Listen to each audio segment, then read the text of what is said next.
Bismillahirrahmanirrahim. Assalamualaikum warahmatullahi wabarakatuh. Alhamdulillah. Alhamdulillahi arsala rasulahu bil huda wa dinil haq liyudhhirahu ala dini kullih wa kafa billahi syahida. Asyhadu an la ilaha illallah wahdahu la syarikalah. Allahumma sholli ala Muhammad wa ala alihi wa sahbihi wasallim ajmain. Alhamdulillah, bertemu kembali dalam kajian tadabbur Al-Qur'an pada sore hari ini. Hari ini saya akan menyampaikan tadabbur surat Al-Baqarah ayat 124 sampai dengan 126. Saya bacakan terjemahnya ya. Dan ini tafsir akan saya bacakan dari buku tafsir Aisarut Tafasir karangan Syekh Abu Bakar Jabir Al-Jaiziri, mudaris tafsir di Masjid Nabawi. Jadi saya akan membacakan tafsirnya, kemudian di akhir saya akan mencoba mentadaburi dari ayat yang sudah kita bacakan tafsirnya. Bismillahirrahmanirrahim.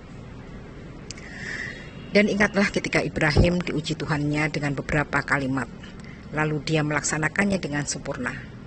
Dia Allah berfirman, sesungguhnya aku menjadikan engkau sebagai pemimpin bagi manusia.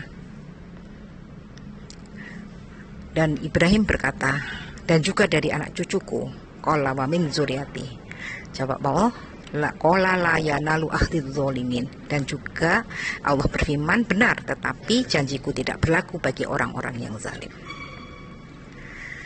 Makna ayat ibtala dari ayat pertama wa ibtala di sini dijelaskan adalah artinya ujian bagi Ibrahim untuk melakukan tugas-tugasnya yang berat baginya. Wa ibtala Ibrahim rabbahu bikalimatin. Bikalimatin adalah kata-kata yang berisikan perintah dan larangan. Fa'atammahun.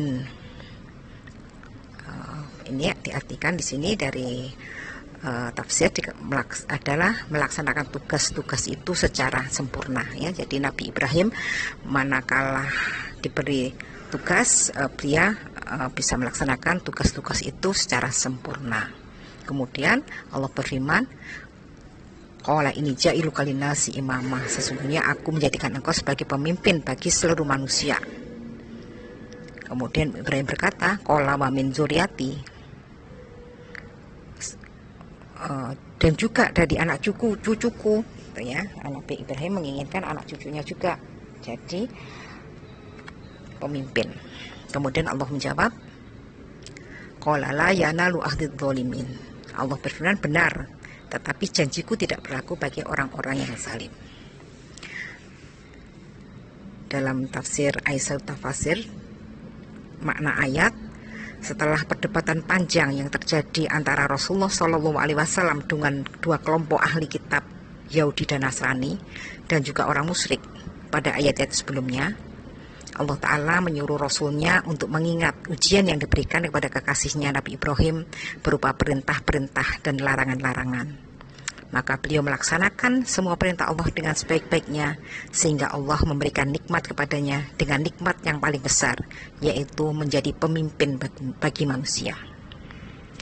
Di antara beberapa bentuk ujian dan tugas yang dialami oleh Nabi Ibrahim antara lain adalah perjuangan untuk menghadapi para penyembah berhala, dan beliau menghancurkan berhala-berhala mereka.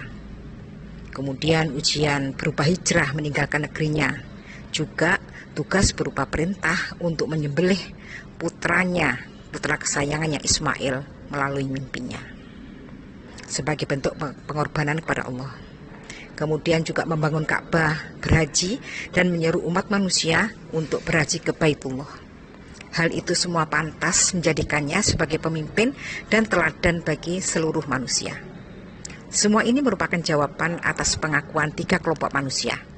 Ya, ini tiga kelompok manusia yang ada di kota Madinah ya, bangsa Arab, orang-orang musyrik, dan ahli kitab Yahudi Nasrani. Karena mereka semua mengaku sebagai pengikut Nabi Ibrahim dan hidup di atas agamanya. Tetapi itu hanyalah sekedar pengakuan saja. Karena Nabi Ibrahim adalah orang yang bertauhid, sedangkan mereka berbuat syirik. Nabi Ibrahim seorang yang adil, sedangkan mereka orang-orang yang zalim. Nabi Ibrahim mengikuti wahyu Allah, sedangkan mereka mengingkarinya.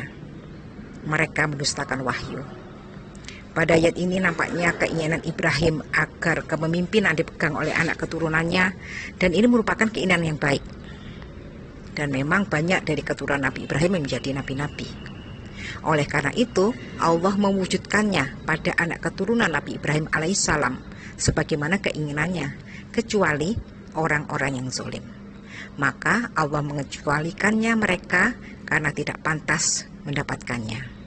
Karena kepemimpinan hanya berhak disandang oleh orang-orang yang baik, adil, penuh kasih, dan tidak berhak dipegang oleh penguasa yang sewenang-wenang, angkuh, sombong, dan tidak mengandahkan hukum-hukum Allah.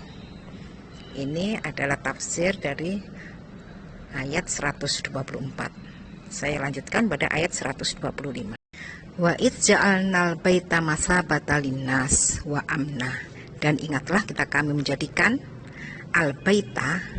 Al-bait ini maksudnya adalah Ka'bah yang terletak di dalam Masjidil Haram di kota Mekah Al-Mukarramah.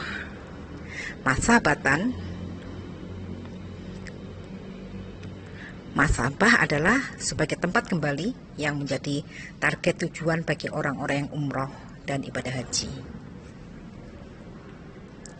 Linnasi wa amna, bagi manusia, wa amna. Amna adalah amnan, tempat yang aman bagi orang-orang yang memasukinya.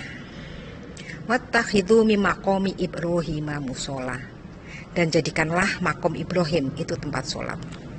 Makom Ibrahim adalah batu yang dijadikan pijakan oleh Nabi Ibrahim ketika beliau berdiri untuk membangun Ka'bah. Itu disebabkan ketika bangunan Ka'bah meninggi, maka Nabi Ibrahim membutuhkan batu yang tinggi untuk digunakan sebagai pijakan untuk meneruskan pembangunan dindingnya. Disediakanlah batu itu dan beliau berdiri di atasnya sehingga dinamakan sebagai Makom Ibrahim atau tempat berdiri Ibrahim. Wattakhidhu min maqami Ibrahim mushola. Mushola adalah tempat yang digunakan untuk sholat di dalamnya atau di sekitarnya atau menuju ke arahnya. Wa akhidna ila Ibrahim wa Ismaila an tahira bait. Dan kami perintahkan kepada Ibrahim dan Ismail, bersihkanlah rumahku untuk orang-orang yang tawaf.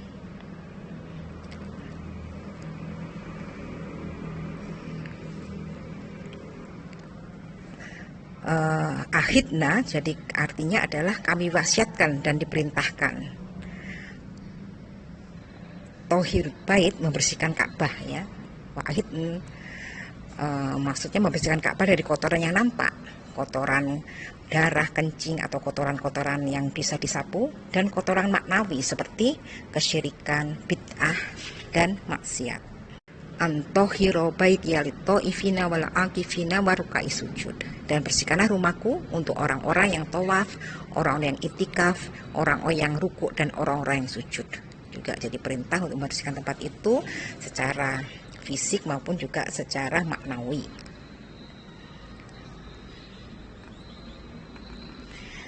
Makna ayat. Ayat-ayat ini masih dalam konteks mengingat kepada kaum musyrikin dan ahli kitab tentang Ibrahim alaihissalam, bapak para nabi dan pemimpin orang-orang yang bertauhid, tentang sejarah perjalanannya yang baik dan terpuji, serta sikap-sikapnya yang menunjukkannya tegarnya keimanan untuk menunjukkan batilnya pengakuan ahli kitab dan kaum musyrikin bahwa mereka mengikuti agama Ibrahim hanya sekedar dusta belaka. Karena Nabi Ibrahim alaihissalam orang yang bertauhid, sedangkan mereka menyekutukan Allah. Beliau orang yang beriman, sedangkan mereka kafir. Allah Ta'ala berkata kepada nabinya, jelaskan kepada mereka bagaimana kami jadikan Ka'bah sebagai tempat berkumpulnya manusia. Mereka datang secara berbondong-bondong pada setiap waktu untuk berhaji atau untuk melakukan umrah, dan mereka merasakan aman pada jiwa, harta, dan kehormatannya setiap kali mereka memasukinya. Kami perintahkan kepada mereka yang datang untuk berhaji atau umroh untuk melaksanakan sholat pada pijakan Nabi Ibrahim atau makom Ibrahim. Oleh karena itu, bagi setiap orang yang melakukan tawaf, disunahkan untuk melakukan sholat 2 rakaat di belakang makom Ibrahim. Begitu juga kami wasiatkan sebelumnya kepada Ibrahim dan anaknya Ismail agar membersihkan Ka'bah dari segala jenis kotoran, baik yang bersifat maknawi seperti berhala dan beribadah kepada selain Allah, maupun kotoran yang nampak seperti najis, sampah, air kencing, sehingga orang-orang yang melakukan tawaf, sholat, iktikaf dapat melaksanakan ibadah tanpa gangguan dan kesulitan apapun karena kandungan ayat ini. Pelajaran dari ayat 125 adalah anugerah dari Allah karena menjadikan Ka'bah sebagai tempat kembali dan memberikan jaminan keamanan bagi manusia untuk wajib disyukuri oleh orang-orang yang beriman. Dan salah satu sunnah bagi orang yang tawaf adalah sholat 2 rakaat di belakang makom Ibrahim. Kemudian yang ketiga adalah kewajiban menjaga Ka'bah dan Masjidil Haram dari bahaya yang bisa menimpa orang-orang yang tawaf, iktikaf, rukuk dan sujud di dalamnya. Ayat 126. Wa isqala Ibrahimu rabbij'al hadza baladan amina warzuq ahlahu minas samarati man amana minhum billahi wal yaumil akhir. Dan ingatlah ketika Ibrahim berdoa, ya Tuhanku, jadikanlah negeri Mekah ini negeri yang aman dan berikanlah rizki berupa buah-buahan kepada penduduknya, yaitu di antara mereka yang beriman kepada Allah dan hari kemudian. Qala wa man kafara fa umatti'uhu qalilan tsumma attaruhu ila adzabin nar.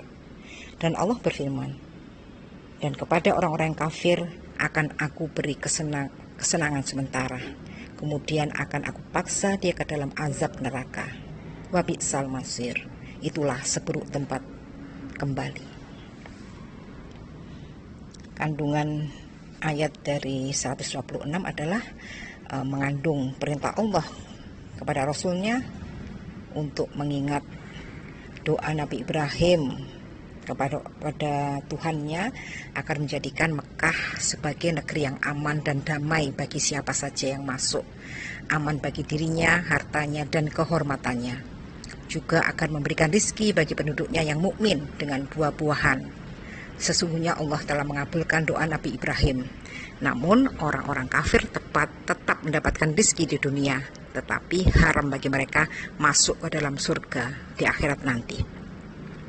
Karena Allah Ta'ala telah memaksa mereka untuk merasakan azab yang pedih dan neraka. Sungguh amat buruk tempat kembali mereka, dan neraka adalah sejelek-jelek tempat kembali. Para pendengar kajian Ramadan yang dirahmati Allah, demikian tafsir yang disampaikan oleh Syekh Abu Bakar Al-Jaiziri. Semoga kita bisa mendapatkan sesuatu dari apa yang sudah dijelaskan dari tafsir beliau, dan semoga kita bisa mendapatkan mutiara. Salah satunya adalah bahwa yang berhak menjadi pemimpin adalah bukan orang-orang yang zalim. Jadi manakala kita menginginkan kita menjadi seorang yang utama, seorang yang pemimpin, kita jaga diri kita supaya tetap senantiasa menjadi seorang yang adil, seorang yang bisa memegang amanah, kuat menjalankan tugas, dan senantiasa menjaga kedekatan hubungan dengan Allah. Dan meskipun ada orang yang mengaku sebagai pemimpin, tetapi dia berlaku sewenang-wenang, berbuat zalim, tidak mengacuhkan larangan-larangan dan petunjuk dari Allah, maka sesungguhnya dia itu bukanlah pemimpin.